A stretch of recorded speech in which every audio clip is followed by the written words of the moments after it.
یه دسر خیلی خوشمزه که خیلی راحت هم میشه درستش کرد و بافت خیلی لطیفی هم داره. دیگه از یه دسر چی میخوای؟ توی ظرف مناسبی خامه و شیر اصلم رو مخلوط میکنیم، کاملا هم میزنیم.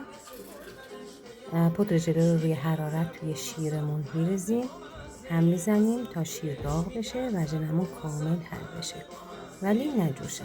بعد میریزیم روی بقیه موادمون رو هم میزنیم تا یک دست بشه و بعد در ظرف سربمون میذاریم توی یخچال.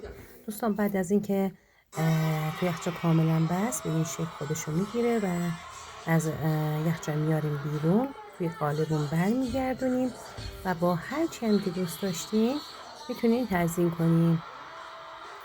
این دسر به خاطر شیر عسلی که داره طعم بی‌نظیر و خیلی فوق‌العاده‌ای داره. حتما درستش کنید و نوش جونتون کنین و کیفش رو ببرین.